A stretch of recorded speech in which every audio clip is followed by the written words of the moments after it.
Hi friends, எல்லோருக்கும் வணக்கம். This is Shivaji. ரொம்ப நாளைக்கு அப்புறம் நம்ம சைக்காலஜி பற்றிய ஒரு வீடியோ அது. ட்ரேடிங் போதை, ட்ரேடிங் அடிக்ஷன் எப்படின்னு எடுத்துக்கலாம். இதை பற்றி நிறைய பேர் பேசுகிறதில்ல, ஏன்னா நிறைய வியூஸ் வராது. இந்த மாதிரி வீடியோஸ்லாம் போட்டிங்கன்னா அட்ராக்ஷனாக அந்த வியூஸ் வராது, லைக்ஸ் ரொம்ப அதிகமாக வராது, கமெண்ட்ஸ் அதிகமாக பண்ண மாட்டாங்க, சும்மா ஒரே பார்த்துட்டு இக்னோர் பண்ணிவிடுவாங்க. இந்த மாதிரி வீடியோஸ்லாம் யாரும் போடுறதில்ல. ரீசன் என்னென்னா, அவங்களுக்கு இப்போ டெய்லி வந்து ஒரு 5,000 சம்பாதிப்பது எப்படி, 1,00,000 போட்டால் 4,00,000 சம்பாதிப்பு எப்படி, 1 போட்டால் 4 எப்படி இருக்குது, அதான் டபுள் ட்ரிபிள் எப்படி பண்ணணும், இதை பற்றி சொல்லிக் கொடுத்தா அந்த சேனலுடைய வியூஸு எங்கேயோ பிச்சுக்கிட்டு போகும். இந்த மாதிரி சில விஷயங்கள் சொன்னால் வந்து பெருசாக போகும். அதனால் அந்த வீடியோஸ் யாரும் போகிறதில்ல, நான் போடுறேன் ஃப்ரெண்ட்ஸ். எனக்கு வியூஸ் வரலான்னு பரவாயில்ல, லைக்ஸ் பண்ணலான்னு பரவாயில்ல, ஒன்றும் கமெண்ட்டும் பண்ண தேவையில்ல, லைக்ஸும் பண்ண தேவையில்ல, எதுவும் பண்ண தேவையில்ல. ஜஸ்ட் இதை புரிஞ்சுக்கிட்டிங்கன்னா போதும். ஒவ்வொருத்தர் புரிதல் வந்து அவங்களுடைய ஃபேமிலி சேவ் ஆகுது இல்லையா, அந்த புண்ணியமாவது சேரட்டும். அட்லீஸ்ட் காசு பணம் சம்பாதிக்க ஒரு பக்கம் சம்பாரிச்சிட்டு போகிறோம், சில விஷயங்களை வந்து ஷேர் பண்ண சொல்ல அவங்களுடைய லைஃப்பை வந்து சேவ் பண்ண. இப்போ 100 பேர் பார்க்குறீங்க, அட்லீஸ்ட் ஒரு 10 பேர் புரிஞ்சுக்கிட்டீங்க அப்படின்னா அந்த 10 பேருடைய லைஃப் சேவ் ஆகுது இல்லைங்களா. சரி, இந்த ட்ரேடிங் போதை இது எப்படின்னு பார்த்தீங்கன்னா, இப்போது யாரோ ஒருத்தர் சும்மா இருப்பாங்க, இன்னொருத்தர் வந்து ட்ரேடிங் ஃபீல்டு இருப்பாங்க, இன்னொருத்தர் கேள்விப்பட்டிருப்பாங்க ட்ரேடிங். நான் ட்ரேடிங் பண்ணணுமா, நான் ட்ரேடிங் பண்ணலான்னு இருக்கிறேன், வேலை எதுவும் இல்லை, வேலை எடுத்துட்டாங்க, சம்பளம் சரியாக கிடைக்க மாட்டேங்குது, இஎம்ஐ பிரச்சனை இருக்குது, கடன் நிறைய இருக்குது, ஏதோ ஒரு சில நிறைய காரணங்கள் இருக்கும். அந்த காரணத்தினால நம்ம ட்ரேடிங் சூஸ் பண்ணுறாங்க. ட்ரேடிங் அப்படின்றது என்னவோ, நான் என்ன சொல்கிறேன், ட்ரேடிங் சூஸ் பண்ணுறது கொஞ்சம் திங்க் பண்ண மாட்டேனாங்க பாருங்கள். அதுலேருந்து எத்தனை பேர் வந்து மேலுக்கு வந்தால், எத்தனை பேர் நல்லா சம்பாரிச்சிட்ருக்காங்க, எத்தனை பேருடைய லைஃப் வந்து சேஞ்ச் ஆகிருக்குது, அதுன்னு தெரியறதில்ல. ஆனால் அவங்களுடைய தேடுதல் ட்ரேடிங் பண்ணிட்டா லாஸில் ரிகவர் பண்ணி சீக்கிரமாக பணம் சம்பாரிச்சிடலாம் அப்படின்னு.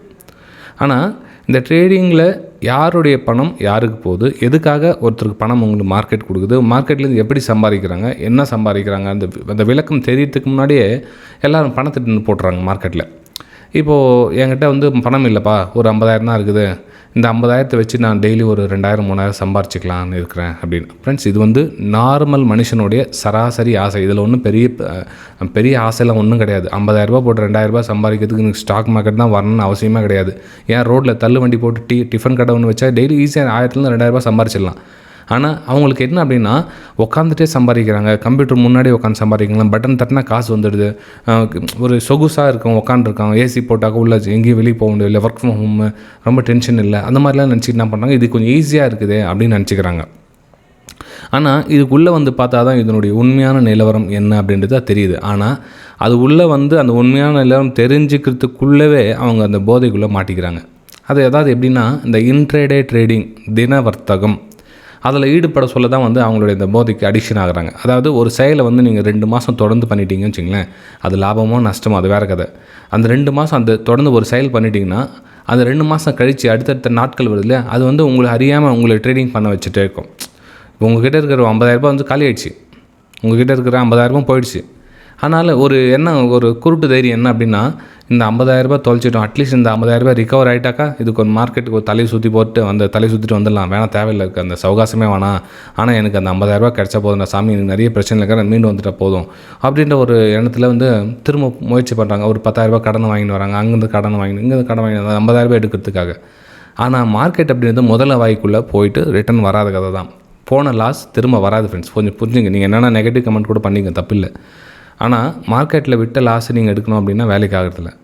மார்க்கெட்டில் சம்பாதிக்கவே முடியாதா சார் அப்போ அப்படின்னு. ஃப்ரெண்ட், மார்க்கெட்டில் சம்பாதிக்கணும்னா மார்க்கெட்டில் 2 வருஷம் நீங்கள் ட்ரேடிங் முழுசாக கற்றுக்கணும். ஒரு வருஷத்தில் 2 வருஷம் நீங்கள் கற்றுக்கிறதுக்காக செலவு பண்ணணும். ஆனால் எத்தனை பேர் அந்த கற்றுக்கிறதுக்காக செலவு பண்ணுறாங்க சொல்லுங்கள் பார்க்கலாம்? யாரும் கிடையாது. எல்லாம் ட்ரேடிங் பண்ணி, சார் நான் வந்து கற்றுக்க சொல்லவே ட்ரேட் பண்ணலான்னு இருக்கிறேன், அப்படி கற்றுக்க சொல்ல. இன்றைக்கி கூட பார்த்தீங்கன்னா நிறைய ஸ்டூடெண்ட்ஸ், சார் நான் ஆப்ஷன்ஸ் ட்ரேடிங் டெய்லி பண்ணலான்னு இருக்கிறேன், நான் டெய்லி ஒரு 1,00,000 வச்சுறேன், 1,00,000 அந்த டெய்லி ஒரு 5,000 சம்பாதிக்கிற மாதிரி சொல்லுங்கள் சார், கிளாஸ் ஹவுஸ் இருந்தால் கற்றுக்கலாமா அப்படின்னு. பாருங்கள், அவங்களுடைய மைண்ட் செட் பாருங்கள். இந்த சம்பாதிக்கணுன்ற மைண்ட் செட் தான் ஃப்ரண்ட்டில் வருது, அதுக்கப்புறம் தான் கற்றுக்கணும் சார் அப்படின்றாங்க. நான் சொல்ல நான் 3லேருந்து 6 மாதம் வந்து நீங்கள் ட்ரேடிங் பற்றியே நினச்சி பார்க்கக்கூடாது. ஃபஸ்ட்டு நீங்கள் ஃபோக்கஸ் எஜுகேஷனை கம்ப்ளீட்டாக கவர் பண்ணுங்க, முடியுங்க. 6 மாதம் 3 மாதம் ஆகுது. இப்போ லைஃப் டைம் கோர்ஸ் அதுக்கு தான் விட்டது நான். ஏன்னா அது 10 நாள் 15 நாளில் எதுவும் கற்றுக்க முடியாது ஃப்ரெண்ட்ஸ். அது அந்த ஒரு வருஷம் நீங்கள் கற்றுக்கிற ப்ராசஸ் இருக்கு இல்லையா, சின்ன சின்ன மிஸ்டேக்ஸ் நீங்கள் அந்த உண்மையான ட்ரேடிங் பண்ண சொல்லி ஞாபகம் வரணும், மைண்டில் ஃப்ளாஷ் அடிக்கணும். ஓ சார் இதை சொல்லி கொடுத்தாரு, இது வந்துச்சு, இது போச்சு அப்படின்ற ஒரு எண்ணம் வந்தால் தான் உங்களால் கற்றுக்க முடியும். அதை விட்டுட்டு நீங்கள் வந்து இன்ட்ரடே ட்ரேடிங் பண்ணோம், ஆப்ஷன் ட்ரேடிங் பண்ணோம். ஆப்ஷன்ஸு எவ்வளோ பிரச்சனை இங்கே திரும்ப ஒன்றும் இல்லை. ஒரு லாட் நீங்கள் போட்டு ஆப்ஷன் ட்ரேடிங்கில் பண்ணுறீங்கன்னா ஒரு 650 ரூபா உங்களுக்கு தேவைப்படுது. ஒரு லாட்டுக்கு வந்து 650 ரூபா சம்பாதிக்கணும்னு இறங்குறீங்க, 10 பாயிண்ட் கிடச்சா போதுன்னு இறங்குறீங்க. ஓகே, ஆனால் இதே ₹650 கிடைச்சா போதும்னு ஆப்ஷன் செல்லரும் வந்து இறங்குறாங்க. அவங்களுக்கு 10 பாயிண்ட் கிடைச்சா போதும்னு இறங்குறாங்க எக்ஸாம்பிள். ஸோ யாருக்கு மார்க்கெட் வந்து பணம் கொடுக்குன்னு நினைக்கிறாங்க? இந்த ஆப்ஷன் செல்லர்ஸ்னால் ₹1,50,000 முதல் போடுறாங்க. ஆப்ஷன் பையிங்கிறவங்க ₹10,000 முதல் போடுறாங்க. ஸோ இவங்களுக்கு ₹650 வேணும், இவங்களுக்கு ₹650 வேணும். ஸோ யாருக்கு மார்க்கெட் ஃபேவராக நடக்கும்? ஆஸ் யூஷுவலி ஆப்ஷன் செல்லருக்கு ஃபேவராக தான் மார்க்கெட் நடக்கும். ஏன்னா ப்ரீமியம் டைம் டிகே ஆகும்.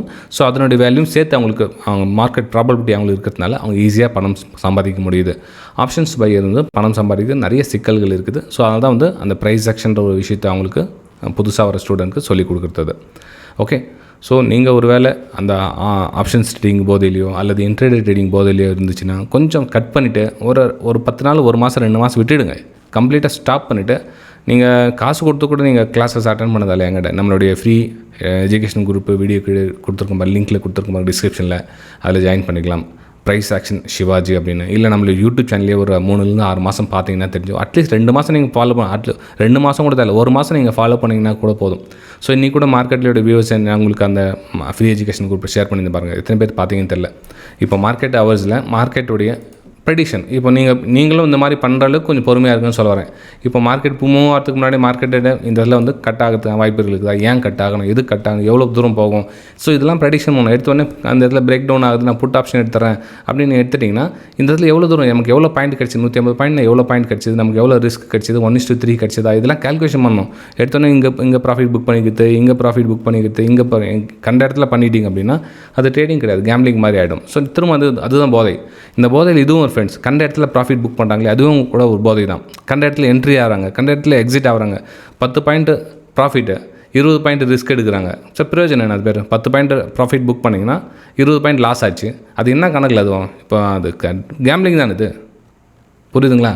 ஸோ ட்ரேடிங் போதையிலேருந்து கொஞ்சம் வெளியே வாங்க. இந்த அடிக்ஷனுக்குள்ளே போய் மாட்டிக்காதீங்க. நிறைய பேர் இதுலேருந்து வெளியே வரத்த ரொம்ப சிரமமாகுதுன்றாங்க. சார் நான் விட்டுடலான்னு கூட பார்க்குறேன், ஆனால் நான் விட முடியல, அந்த 9:15 மணி ஆச்சுன்னா கை இழுத்துட்டு போயிடுது அப்படின்றாங்க. கண்டிப்பாக ஃப்ரெண்ட்ஸ் அது உண்மை தான். அது அவங்க சொல்கிறது தப்பே கிடையாது, அது ஆக்சுவலாக உண்மை தான். அதுக்கு என்ன பண்ணணும்னா அந்த 45 டேஸை வந்து வேறு என்ன மைண்ட் டைவெர்ட் பண்ணிங்க, வேறு விஷயத்தில் ஃபோக்கஸ் பண்ணுங்கள், பிஸி ஆகிடுங்க. நீங்கள் வேறு வேலையில் இல்லை அப்படின்னா தான் இந்த விஷயம் நடக்கும். புரியுதுங்களா? அந்த 9:15 மணிக்கு வேறு செயலில் ஈடுபட்டிங்கன்னா இது வந்து ஸ்கிப் பண்ணிவிடுங்க. ஆனால் உங்களுக்கு வேலையே இல்லை, எந்த பிரச்சனையும் உங்களுக்கு எதுவும் உங்களுக்கு இல்லவே இல்லை, வீட்டிலேயே இருக்கிறீங்க அப்படின்னா அந்த 9:15 மணிக்கு ஆட்டோமேட்டிக்காக உங்கள் கை எடுத்துகிட்டு போயிடும். ஓகே ஃப்ரெண்ட்ஸ், நான் சொன்ன விஷயங்கள் உங்களுக்கு உண்மையிலே பிடிச்சிருந்ததுன்னா இந்த வீடியோக்கு உண்மையான மனசாட்சியோட உங்களுடைய லைக்ஸ் அண்ட் கமெண்ட்ஸை பதிவு பண்ணுங்கள். இல்லை சார் வீடியோ இன்னும் சுமாராதங்க நல்லா இல்லை அப்படின்னா பரவாயில்ல, நெகட்டிவ் கமெண்ட் பண்ணுங்கள். அதாவது சரியில்லை சார் வீடியோ, உங்களுக்கு என்னென்ன தோணுதோ மனசார அதே மாதிரி லைக் டிஸ்லைக் எதை வேணால் பண்ணுங்கள். உங்களுக்கு எது தோணுதோ சரியாக பண்ணுங்கள். ஓகே சரி ஃப்ரெண்ட்ஸ், நம்ம அடுத்த வீடியோ சந்திக்கலாம். தேங்க்யூ.